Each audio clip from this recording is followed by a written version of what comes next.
بسم اللہ الرحمن الرحیم۔ السلام علیکم۔ ایک ایسی پراسرار زندگی جو کبھی ختم نہ ہوگی، اور ایک ایسا خوفناک اور پراسرار گھر جس گھر میں ہر انسان کو داخل ہونا ہے۔ اس گھر میں جو انسان بھی داخل ہوگا وہ کبھی لوٹ کر اس دنیا میں نہیں آئے گا۔ کیا آپ جانتے ہیں جب انسان مر جاتا ہے اور ملک الموت علیہ السلام اس کی روح قبض کر لیتے ہیں تو وہ انسان وہ منظر کس طرح دیکھ رہا ہوتا ہے، اور مرنے والے انسان کو کتنی دیر بعد پتہ چلتا ہے کہ اس کی موت ہو چکی ہے، اور جب انسان کو دفن کیا جاتا ہے تو پہلے 24 گھنٹوں کے دوران اس کے ساتھ کیا سلوک کیا جاتا ہے، اسی حوالے سے ہم آج کی ویڈیو میں بات کریں گے۔ اللہ تعالیٰ نے ارشاد فرمایا، کلُّ نفس ذائقۃ الموت، ہر جان نے موت کا ذائقہ چکھنا ہے۔ جب انسان مر جاتا ہے تو اسے یوں لگتا ہے جیسے وہ ایک خواب دیکھ رہا ہے۔ وہ سمجھتا ہے کہ خواب میں اسے کفن پہنایا جا رہا ہے، کفن کو گرہ لگائی جا رہی ہے، اسے نہلایا جا رہا ہے، اسے قبر میں لے جایا جا رہا ہے۔ وہ یہ خیال کرتا ہے کہ وہ یہ سب خواب میں دیکھ رہا ہے۔ جو منظر وہ دیکھ رہا ہوتا ہے وہ بہت ہی خوفناک ہوتا ہے، لیکن اس کے باوجود اس کو لگتا ہے کہ وہ ایک خواب ہی دیکھ رہا ہے۔ جب اس مرنے والے شخص کو قبر میں دفنایا جاتا ہے تب وہ روتا اور چیختا چلاتا ہے، لیکن اس کی چیخ و پکار کوئی نہیں سنتا۔ جب اس مرنے والے شخص کے عزیز و اقارب اسے دفن کر کے چلے جاتے ہیں اور وہ اکیلا رہ جاتا ہے تو وہ بہت ہی چیخ و پکار کرتا ہے۔ تب اللہ تبارک و تعالی اس کی روح کو اس کے جسم میں لوٹاتا ہے، جس روح کو ملک الموت علیہ السلام نے قبض کیا تھا۔ جیسے ہی روح مرنے والے شخص کے جسم میں داخل ہوتی ہے تو وہ فوراً اپنی آنکھیں کھول لیتا ہے اور اللہ تبارک و تعالی کا شکر ادا کرتا ہے کہ اللہ نے مجھے اس خوفناک خواب سے نجات عطا فرمائی۔ یہ تمام تر منظر دیکھنے کے بعد وہ مرنے والا شخص یہ گمان کر رہا ہوتا ہے کہ یہ صرف ایک خواب ہی تھا۔ وہ اپنے آپ کو چھونے لگتا ہے اور خود کو ایک سفید لباس میں لپٹا ہوا پاتا ہے۔ اس کے بعد وہ اپنے آپ سے سوال کرتا ہے کہ میرا لباس کہاں ہے، اور یہ میں کہاں پر ہوں، اور یہ کون سی جگہ ہے جہاں ہر طرف اندھیرا ہی اندھیرا ہے۔ اس کے بعد وہ بہت چیخ و پکار کرتا ہے، اپنے عزیز و اقارب کو پکارتا ہے لیکن کوئی نہیں آتا۔ پھر اس کو آہستہ آہستہ احساس ہوتا ہے کہ وہ زمین کے نیچے ہے اور اس کو دفنا دیا گیا ہے۔ اب اس کو یقین آنے لگتا ہے کہ جو کچھ وہ دیکھ رہا تھا وہ خواب نہیں بلکہ حقیقت تھی، اور وہ حقیقت میں ہی مر چکا ہے۔ پھر وہ مرنے والا شخص زور زور سے چیختا چلاتا ہے اور عزیز و اقارب کو پکارتا ہے، کوئی اس کی مدد نہیں کرتا تو وہ اللہ تبارک و تعالی کی طرف رجوع کرتا ہے اور دعا کرتا ہے کہ اے اللہ میرے گناہوں کو معاف فرما دے اور مجھے اس خوف سے نجات عطا فرما۔ پھر اس کے بعد اللہ تبارک و تعالی اس کی طرف 2 فرشتے بھیجتا ہے جو منکر نکیر ہیں، اور وہ اس سے 3 سوال پوچھیں گے۔ پہلا سوال ہوگا من ربو کا، کہ تیرا رب کون ہے۔ دوسرا سوال ہوگا من دینو کا، کہ تیرا دین کیا ہے۔ پھر اس سے حضور اکرم صلی اللہ علیہ وآلہ وسلم کے بارے میں پوچھا جائے گا کہ اس شخص محمد کے متعلق تو کیا کہتا ہے۔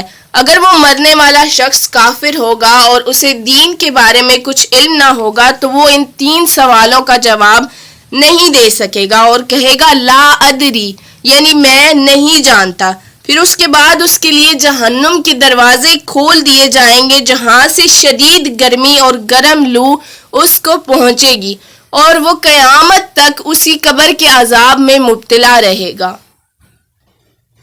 یہ شخص جو یہ کہہ رہا ہے لا ادری، میں نہیں جانتا، گویا کہ اس کا مقصد یہ ہے کہ مجھ میں سمجھنے کی صلاحیت ہی نہیں، مجھے اللہ تعالیٰ نے درایت یعنی سمجھ عطا ہی نہیں کی۔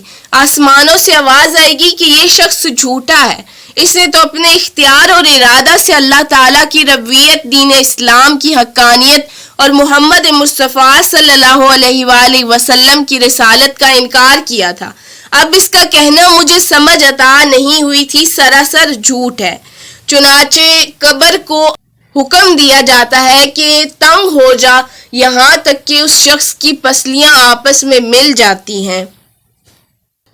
حدیث پاک میں ہے کہ لوہے کے ہتھوڑوں سے اسے ایسا ماریں گے کہ وہ چیخے چلائے گا، اس کی پکار اور چیخ کو اس کے قریب جتنی چیزیں ہوں گی سب سنیں گی سوائے انسانوں اور جنوں کے۔ حضرت ابو سعید رضی اللہ عنہ فرماتے ہیں کہ رسول اللہ صلی اللہ علیہ وآلہ وسلم نے فرمایا، کافر کی قبر میں 99 سانپ مقرر کیے جائیں گے جو اسے نوچیں گے اور ڈسیں گے، یہ سلسلہ قیامت تک برقرار رہے گا۔ ان میں سے اگر ایک سانپ زمین میں پھونک مار دے تو زمین پر کوئی سبزہ نہ اگے۔ اگر وہ مرنے والا شخص نیک ہوگا، مومن ہوگا تو منکر نکیر کے تینوں سوالوں کا ٹھیک ٹھیک جواب دے گا۔ منکر نکیر اس کے سامنے خوبصورت چہرے لیے ہوئے آئیں گے اور اس سے پوچھیں گے، من ربو کا، کہ تیرا رب کون ہے؟ مومن جواب دے گا، ربی اللہ، یعنی میرا رب اللہ ہے۔ دوسرا سوال وہ کریں گے، ما دینو کا، کہ تمہارا دین کیا ہے؟ وہ جواب دے گا، دینی الاسلام، کہ میرا دین اسلام ہے۔ پھر تیسرا سوال پوچھا جائے گا حضور اکرم صلی اللہ علیہ وآلہ وسلم کے بارے میں کہ یہ شخص کون ہے جو تم میں مبعوث ہوا ہے؟ وہ جواب دے گا، وہ رسول اللہ صلی اللہ علیہ وآلہ وسلم ہے۔ اس طرح وہ تینوں سوالوں کا جواب ٹھیک ٹھیک دے گا۔ اس کے بعد آسمانوں سے آواز دینے والا آواز دے گا، یعنی اللہ تعالیٰ کی زبان بے کیف سے آواز آئے گی، جبکہ میرے بندے نے سچ کہہ دیا ہے تو اس کے لیے جنت کا بچھونا بچھا دو اور اسے جنتی لباس دو۔ اور اللہ رب العزت کی طرف سے فرشتوں کو حکم ہوگا کہ اس شخص کے لیے جنت کا دروازہ کھول دو۔ دروازہ کھول دیا جائے گا۔ نبی اکرم صلی اللہ علیہ وآلہ وسلم فرماتے ہیں، اس مومن کے پاس جنت کی خوشبو دار راحت آمیز ہوا آئے گی۔ اس کے بعد اس مرنے والے شخص کی قبر کو 70 مربع ذراع کشادہ کر دیا جائے گا، پھر اس کی قبر کو منور کر دیا جائے گا، پھر اسے کہا جائے گا سو جا۔ وہ کہے گا میں اپنے اہل و عیال کے پاس جا کر ان کو خبر دینا چاہتا ہوں۔